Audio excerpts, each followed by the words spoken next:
ler para você uma palavra muito simples, mas muito poderosa. E eu quero que ela entre no seu coração e te levante nessa noite em nome de Jesus. Amém? Feche seus olhos, vamos orar a Deus. Ore comigo, fala: Senhor Deus e Pai, diga nesta noite, me dê uma palavra rema, uma palavra específica ao meu coração. Tira de mim toda frieza, toda indiferença. Ó Deus, em nome de Jesus, se o diabo, se os demônios, qualquer mal tem me prendido, armou uma cilada para mim, pelo nome de Jesus, eu declaro desfeito e cancelado, em nome de Jesus. Toda cilada está repreendida sobre a minha casa, meus filhos, meus negócios, em nome de Jesus Cristo. Eu vivo pela fé, e me dê uma palavra rema nesta hora, em nome de Jesus. Amém. Aleluia. Quantos creem que vão receber? Digam amém. O vocábulo palavra no grego é logos e rema. Logos significa palavra e rema significa palavra também. Quando a gente fala a palavra logos nessa língua grega, é uma palavra geral. Quando fala rema, é uma palavra específica para você. Então eu digo: o Senhor é meu pastor. Todos receberam: o Senhor é meu pastor. Mas de repente essa palavra vai no seu coração, assim, no coração de alguns, com tanta intensidade. É como se Deus estivesse falando na sua cara, no seu ouvido: rapaz, toma posição, porque eu estou dizendo que eu sou seu pastor, ou seja, eu vou cuidar desse problema seu amanhã. Isso é palavra rema, entendeu? Isso é palavra rema. Então, esse é o meu desejo nesta noite. E eu quero perguntar: qual espírito está sobre a sua vida? E aí eu quero ler, em primeiro lugar, em Números capítulo 13. Números capítulo 13, 14. Números 14, versículo 24.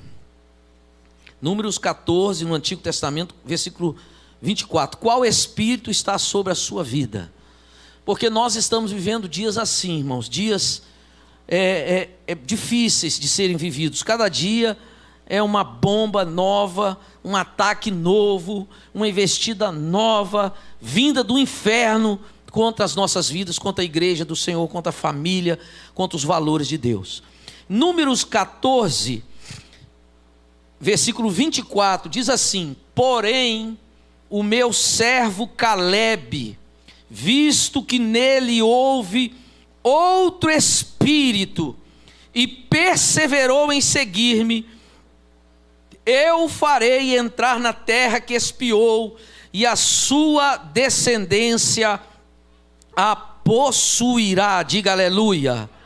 Aí ele continua dizendo, mas quando chega no 27, vai no 27 comigo, diz assim: até quando sofrerei esta má congregação que murmura, que reclama, que se queixa contra mim? Ele está perguntando.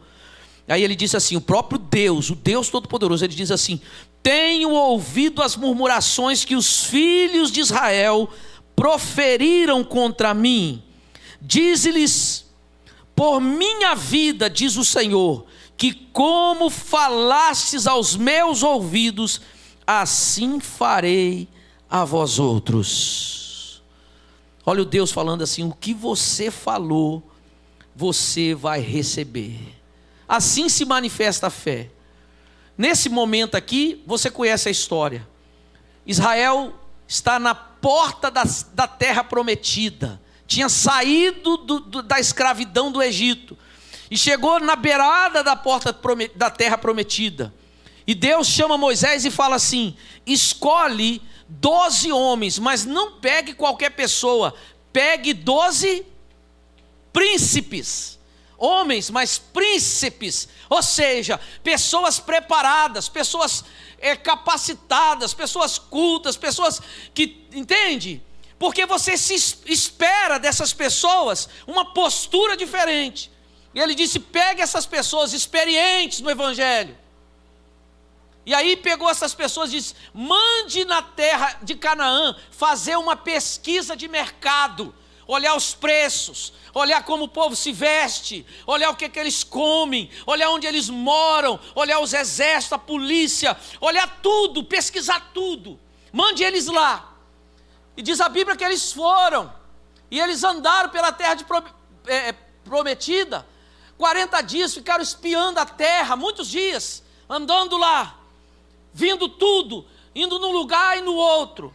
E aí diz a Bíblia que eles retornam. E quando esses homens retornam, eles trazem o relatório. E o versículo 27 do capítulo 13, eles começam a dizer o que eles viram. Eles disseram assim, eles falaram assim para Moisés, dizendo: fomos lá à terra que o Senhor nos enviou. Verdadeiramente é terra que mana leite e mel. Esse é o fruto delas, porque Deus falou que ia levá-los para uma terra que mana leite e... Deus nunca disse para a igreja Batista Caminho da Fé, e nem para ninguém do seu povo, que Ele vai nos levar para a terra árida, sofrimento e de peso. Ele disse assim: vinde a mim todos que estáis cansados e oprimidos, e eu vou pesar mais o jugo. É isso que Ele disse? Não, não é isso que Ele disse. Ele disse o quê? Ele disse muitas vezes: pedi e dá-se-vos-á, batei e abri-se-vos-á, se permanecerdes em mim. Ele sempre fala isso nas suas promessas, nas promessas de Deus. E esse povo foi prometido a eles, que eles entrariam na terra prometida. Eles disseram: a terra é boa mesmo, e nós trouxemos até o fruto dela, e pegaram o fruto e mostraram o povo. Versículo 27 eu estou lendo, do capítulo 13. O 28 ele diz assim: o povo... Aí começa, irmãos, sabe que a gente tem uma tendência a destacar muito mais o mal do que o bem? O mal tem um efeito muito mais forte em nós do que o bem. Uma coisinha só mexe com a gente, nas nossas emoções e tudo. Está tudo bem, de repente você pensa: o que deu errado? Esses dias aconteceu uma situação e nós estamos falando assim: irmão, nós não podemos ligar para isso. Olha o que Deus fez. Olha aqui o que Deus fez. E começamos a mostrar o que Deus fez só naquele dia. Diante de, não tinha nem como comparar com o percentual de uma coisa não boa que aconteceu.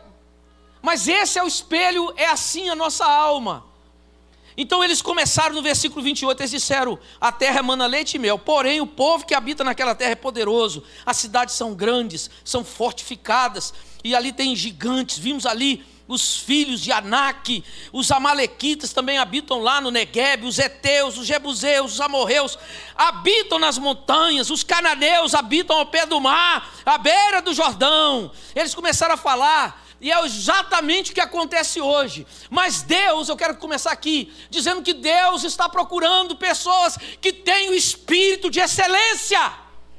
Espírito, olha, isso aqui é tão chocante, irmãos, que dói. Espírito de excelência, verdadeiros príncipes e princesas do Senhor. Pessoas que têm o espírito de excelência, é pessoas que vivem no domínio da fé, pessoas tomadas de fé, pessoas tomadas de Deus, pessoas que olham para o futuro com expectativa, dizendo: olha, meu irmão, eu não sei o que você pensa, mas eu sei o que Deus tem para mim no dia de amanhã. Eles começaram a abrir a boca aqui, começaram a aterrorizar o povo, começaram a falar desse problema, daquele outro problema, dos amalequitas, dos heteus, dos jebuseus, dos amorreus. Eles começaram a falar, e de gente grande, e começaram a falar das dificuldades da inflação, das crises, das queimadas. Eles pareciam um jornal nacional, ou Fantástico. Leia lá, vê se você acha uma notícia boa. Isso eu estou falando há mais de 2 anos, 3 anos atrás. Ou qualquer outro jornal, a maioria deles. Ou qualquer outras rodas de conversa. Às vezes a gente se depara em meios de conversa, que eles são verdadeiras fontes de terror. Em todos os sentidos. Em todos os sentidos.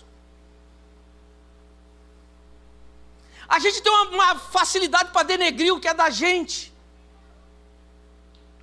Achar que a grama do outro é melhor mesmo, mais verde mesmo. Isso é um problema de alma. Nós, na verdade, fomos treinados, irmãos, para ser operário. pelos europeus, pelos que nos colonizaram. A nossa mente é mente de operário. Nós somos cheios de mentiras, na escola, na cultura. Esses dias eu fui a Ouro Preto, eu fiquei impactado, já contei para você isso. Fui a Ouro Preto aqui, ó. Chegou lá, eu não fui atrás de evangélico não, lá eu fui visitar as igrejas católicas, lá eu fui visitar a história. E aí quando você vai em Ouro Preto, você visita aquelas minas. Não sei se você já teve o privilégio de ir. Eu com 53 anos nunca tinha ido, fui agora. E recomendo. Chegou lá eles contando a história. Tudo que contaram dos negros é mentira. A maioria das coisas tudo é mentira nas escolas. Quando você chega lá, os grandes engenheiros, os arquitetos verdadeiros eram os negros. Eles que eram detentores de toda a sabedoria para cavar aqueles túneis e fazer obras magníficas. Então eu falei, meu Deus, o que me contaram na escola não foi isso. Olha que eu estudo até hoje. Não foi isso, nunca me contaram isso. A gente foi preparado para ser colonizado. Ninguém tem interesse que você cresça, que você prospere, não. Abra o olho. Eles querem te manipular. Hoje nós já entendemos que quando faz uma propaganda, ela é toda governada e manipulada. Você vê que os políticos contratam marqueteiros e diz para ele, mude o cabelo, mude o óculos, mude a camisa. É tudo falso. Mas nós temos o Espírito de Deus. A gente não se vende e nem se deixa corromper por conversa mole. Não é porque é pastor, ou porque é um missionário, ou um padre, ou qualquer um que seja, que a gente vai olhar e comer o que se dá. Nós já entendemos há muito tempo que a gente conhece uma pessoa pelo fruto que ele dá, e para dar fruto demora. Que o mentiroso, sem vergonha, caloteiro, ele não consegue se esconder. A Bíblia diz que você conhece uma pessoa pelo fruto. Ela fala, eu amo a Jesus. Mas você olha para a cara dele, você diz, você não ama nada. Porque os seus frutos mostram que você não ama. Não, eu só amo. Rapaz, que ama o quê? Abre o olho, você não ama não. Essa vida descompromissada. É assim ou não, irmãos? Hã? Ele olhou aqui e disse assim, nossa, eles começaram a falar, o povo ficou com medo, o povo começou a chorar, o povo ficou desesperado, o povo achou que não ia conseguir, que não tinha jeito, não tinha saída. Aí Josué, no versículo 30, no versículo 30 do capítulo 13, pode botar o texto na tela, Débora. Josué se levanta e diz assim, gente, cala a boca. Olha o que ele fez. Ele disse cala a boca, literalmente. Fez calar o povo perante Moisés e diz, ei, que conversa é essa? Eu não vou emprestar meu ouvido para essa latrina. Porque tem gente que a sua conversa é uma verdadeira âncora na nossa vida. É verdade. Uma âncora te prende, te segura. Em vez de te impulsionar, ele te segura. Josué olhou e falou, cala a boca, irmão. Você não tem o que falar, não tem uma promessa para falar, não tem um testemunho, não fale da vida dos outros. Não pare de contar suas misérias. Irmão, você quer saber? A gente é tão ferido em alma assim, mas Deus está nos curando. O ser humano, vamos dizer isso. Não vou botar não. Tão ferido, que a gente, tanta ferido que a gente chega, às vezes só um minuto você está, a pessoa começa já a entornar tudo da vida dela, porque ela está ferida. Mas muitas vezes, eu já até me parei por isso, na necessidade de falar, mas a pessoa não quer ouvir. A maioria das pessoas não querem ouvir seus problemas. A gente tem que perguntar para Deus, para falar na hora certa. Entende? Aí ele falou, cala a boca, rapaz, que conversa é essa? Do jeito que você está passando a coisa, não tem saída para nós estamos acabados. Você lembra do início da pandemia? Estava todo mundo perdido, irmão. No início da pandemia, teve um irmão aqui que ele falou comigo, pastor, eu fiz um curso de sobrevivência. Mas como assim, irmão? Eu estava fazendo um curso de estocar alimento. Ele falou, foi errado? Eu falei, não foi não, você foi prudente. Mas teve essa conversa, que a crise seria tão grande, que muita gente saiu essa conversa aí, de estocar, como em alguns países estocam alimento, em garrafa PET, faz aquele sistema para durar meses, arroz, feijão, várias vezes. O diabo quer te aterrorizar. Ele quer deixar sua mente mesquinha, pequena, doente. É verdade. Ele quer que seu casamento acabe, que você seja infeliz. que seu casamento seja uma fachada, que você não se complete no seu casamento, que você fique desempregado, ande a pé, humilhado. Ele quer que você fique só pedindo os outros para orar. Agora Deus quer que você tenha um testemunho de vitória para contar. Caleb falou assim: cala a boca, irmão. Põe o texto, Débora. Fica quieto, para de falar isso. Ele diz: eia. Esse eia é um brado. Ele diz: subamos e possuamos a terra, porque nós vamos prevalecer. Quando você fala isso, que é isso que eles falam? Quando a gente fala que o Brasil é um gigante, desde que sou menino falo isso. Minha família, alguns da minha família saíram daqui para trabalhar nos Estados Unidos. Muitos amigos meus, muita gente saiu daqui e foi trabalhar lá nos Estados Unidos para ganhar dinheiro. E a gente dizia: um dia as pessoas vão vir para o Brasil para trabalhar e ganhar dinheiro aqui. Aqui vai ser terra da prosperidade, da oportunidade. Aí algumas pessoas falam: você é doido, você é doido. É doido? Eu estou falando debaixo de uma unção de Deus, de uma atmosfera do Espírito Santo de Deus. Caleb disse assim: eia, certamente vamos prevalecer contra todas essas nações. Mas os homens ali não aguentaram, sabe, irmão? Fala assim: pai, você está fugindo da realidade. Não estou fugindo da realidade, eu não estou negando a realidade. Eu não estou dizendo das dificuldades, dos problemas. É que eu creio numa realidade espiritual muito maior do que essa que você está falando. Eu vivo pela fé.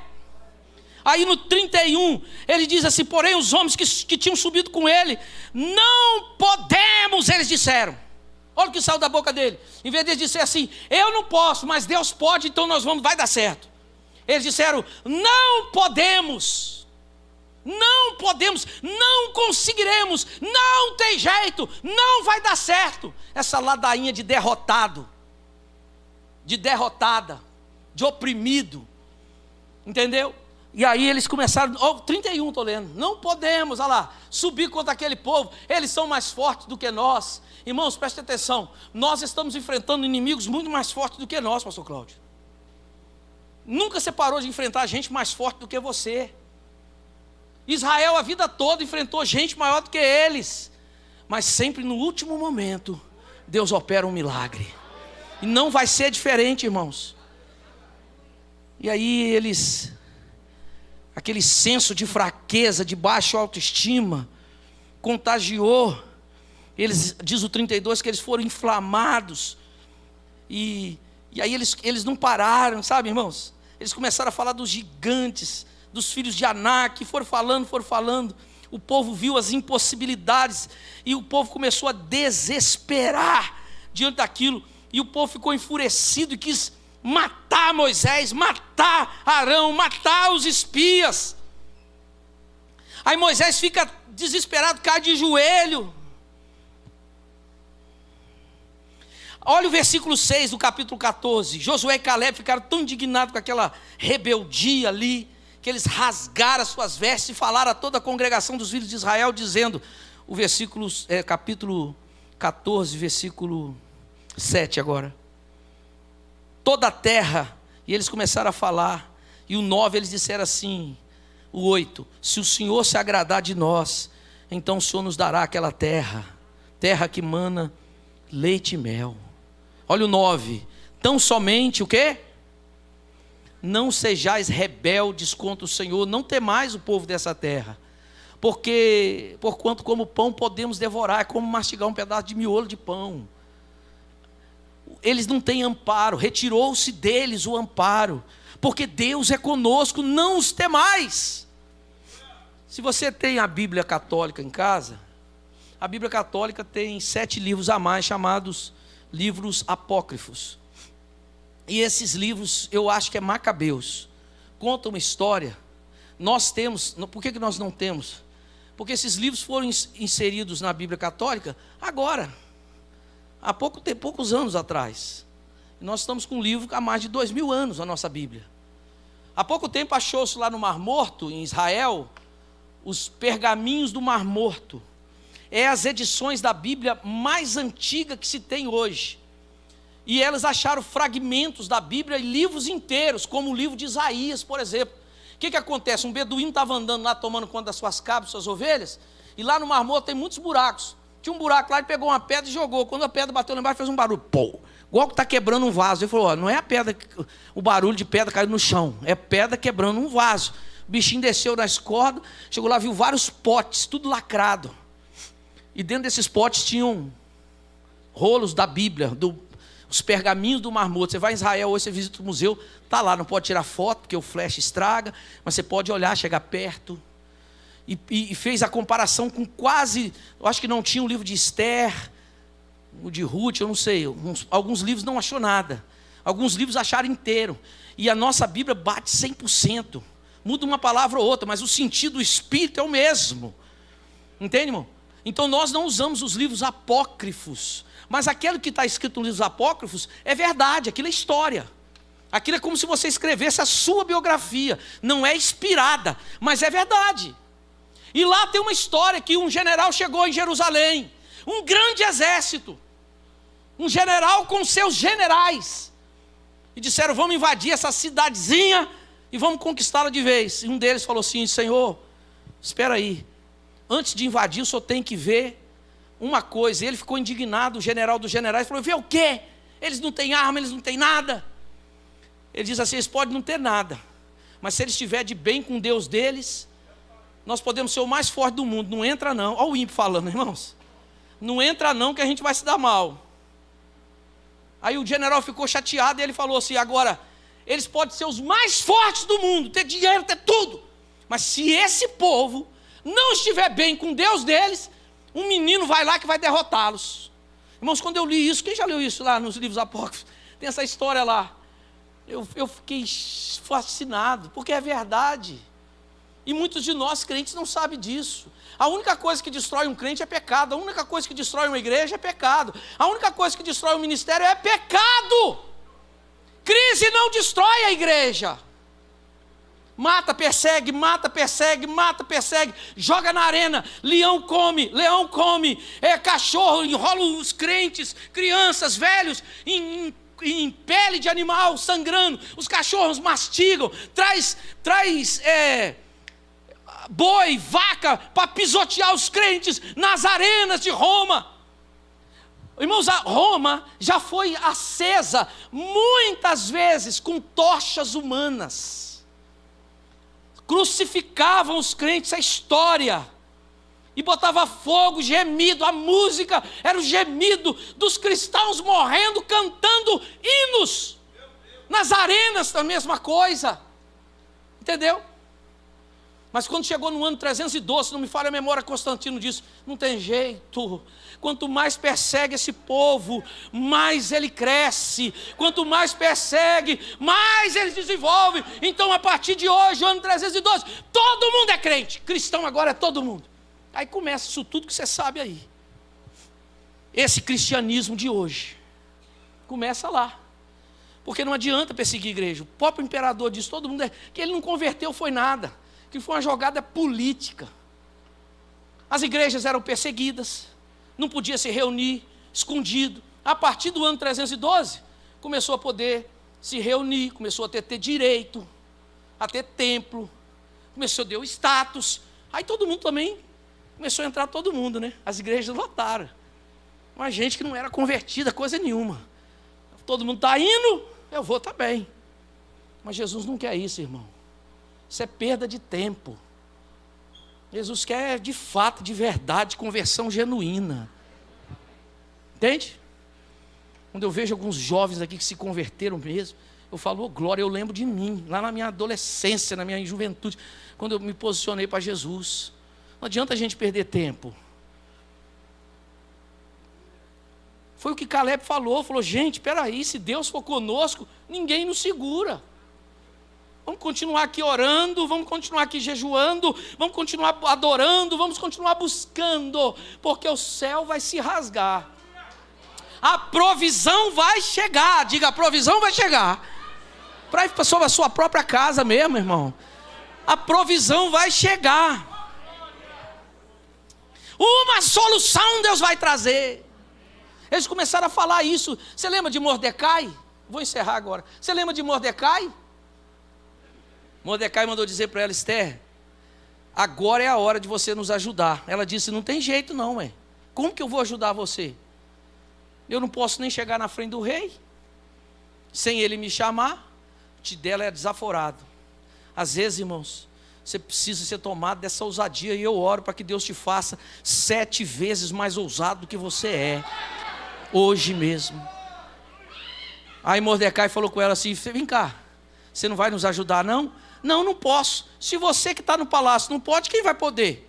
Mas não tem problema não. Se você não quer nos ajudar, tudo bem, mas não pense que você vai se livrar não. E saiba você, olha que bicho mal criado, e saiba você que Deus vai levantar um escape para todo o povo, mas você vai se dar mal, você não vai receber o escape.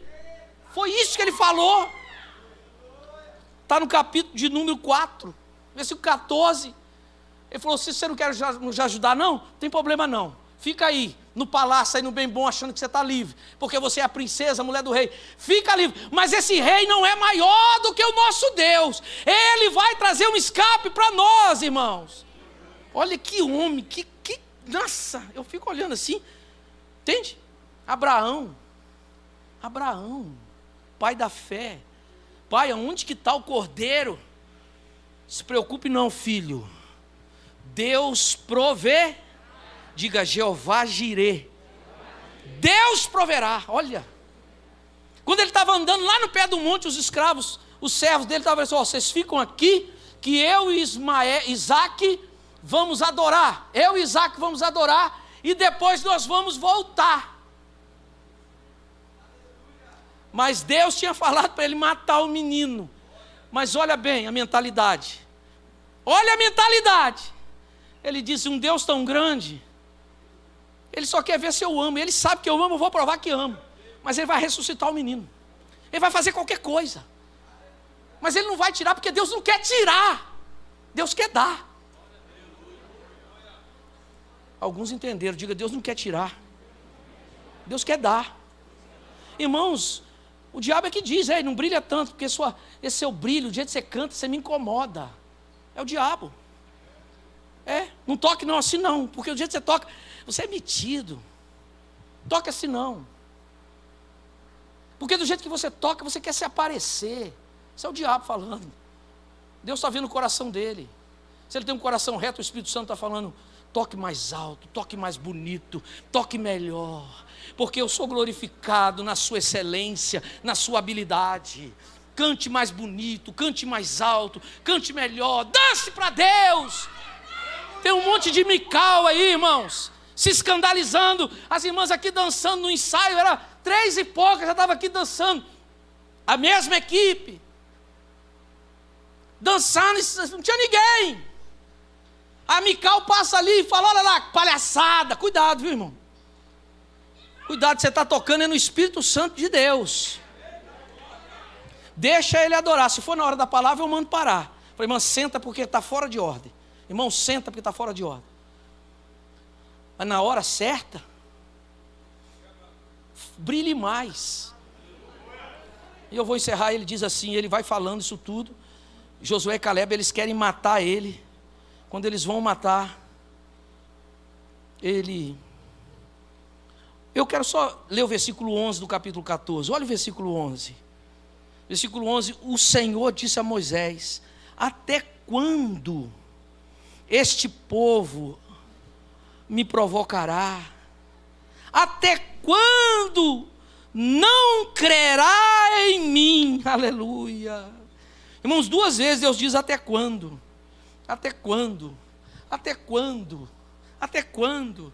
Você não vai crer? Até quando você não vai profetizar? Até quando você vai ficar chorando? Até quando você vai ficar desse jeito, sem manifestar a sua fé, sem manifestar a sua crença? Aí ele diz assim: a despeito de tudo que eu já fiz no meio de vocês, será que você não consegue olhar as coisas que eu fiz na vida de vocês, na sua vida? É por isso, irmãos, que é bom escrever os milagres e as bênçãos de Deus na nossa vida, as coisas grandes que Deus faz. Está entendendo? Uma vez a minha mãe fez uns votos com Deus, ela foi anotando na agenda, não esqueço isso, a gente era solteira ainda, tinha uma agendinha lá, ela foi anotando. Um dia Final de ano, o pastor deu oportunidade à minha mãe, ela chegou lá na frente, falou: irmãos, quero dar um testemunho. Eu falei: meu Deus, o que a mamãe vai falar? A gente não faz isso? A gente vai escorregando na cadeira assim, né, com um parente nosso. Senhor, socorre teu servo. E principalmente quando o irmão não está indo bem, os irmãos oram tudo. Falou: Senhor, tem misericórdia. E aí ela abriu o caderninho dela. Eu falei: Jesus, mamãe é doida mesmo. E é mesmo. E abriu o caderninho e começou a dizer: no mês tal, eu anotei aqui, eu pedi um tapete a Jesus. No mês tal, e foi. Irmãos, era uma lista assim grande. Jesus atendeu tudo, pastor. Eu aprendi isso lá com ela. Aqui o próprio Deus no versículo 11 diz: até quando? Depois embaixo ele diz: até quando você não vai crer em mim, a despeito de todos os sinais? Deus nos chamou para andar em outra dimensão, em outros domínios. A Bíblia diz assim: não, repita após mim, diga: não andeis ansiosos com coisa alguma. Esse versículo é para segunda-feira você acordar repetindo ele 100 vezes. Que você vai flutuar e você vai falar: você está tranquilo por quê? Porque eu sei em quem tenho crido. Eu sei que a provisão já veio. Eu já fiz teste de todos os lados, e esse negócio que eu estou envolvido é de Deus mesmo, eu nem queria, mas é Deus mesmo. E eu sei que vai chegar o livramento, que vai chegar a provisão, que vai chegar a ajuda. Eu sei! Agora tem gente que espera o profeta saber, o outro irmão saber. Não, é você, irmão, que tem que saber. É você que olha para frente e diz: irmão, não sei você, mas o meu lugar lá na frente de Deus é coisa grande que está chegando. Eles disseram: eia, nós vamos subir, nós vamos conquistar, nós vamos alcançar tudo que Deus nos deu. Quando o povo foi matá-los, Deus apareceu. E Deus ficou furioso, e Deus falou assim: nenhum de vocês que abriu a boca para dizer eu não posso, eu não tenho, eu não consigo, vai entrar na terra prometida. Nenhum, somente Josué e Calebe. Hoje no primeiro culto aqui à tarde, eu estava falando sobre o livro de Mateus na genealogia, onde Deus pega uma prostituta como Raabe e a coloca na geração de Jesus, uma mulher que ninguém dava nada por ela. E nesse processo todo, muita gente fica olhando para as suas próprias possibilidades, e por causa disso não avança. Mas Deus tem nos chamado, nos ensinado um caminho mais excelente, que é, irmãos, acordar cedo, dormir tarde, arregaçar a manga, sair para a batalha, cada um na sua área, não fazer corpo mole, mas olhar para Jesus. Entende? Olhar para Jesus. E eu estava falando sobre ela, pessoas que ficam com autocomiseração, entendeu? Ah, pastor, você não sabe o tamanho do problema. Eu falei: irmão, eu também tenho. A gente podia trocar assim um pouco às vezes. Como que se resolve um grande problema? Divide ele em partes e começa desenvolvendo. Como é que você monta um quebra-cabeça? Tem umas técnicas, não tem? Quebra-cabeça, aquele joguinho. Problema grande, você divide, começa fazendo uma açãozinha que dá. Daquela ali gera outra. Quebra-cabeça diz que começa pelas pontas, viu, pastor? Né? Começa com uma pecinha aqui, outra ali, você vai. Deus nos chamou para isso, irmãos. Não é espírito de medo. Ele disse assim, aí o próprio Deus fala: Josué e Calebe vão entrar na terra, porque o espírito que está sobre ele é espírito excelente, é um outro espírito. Entende, irmãos? É isso que Deus quer de nós. Uma igreja humilde, uma igreja que ama, mas uma igreja ousada.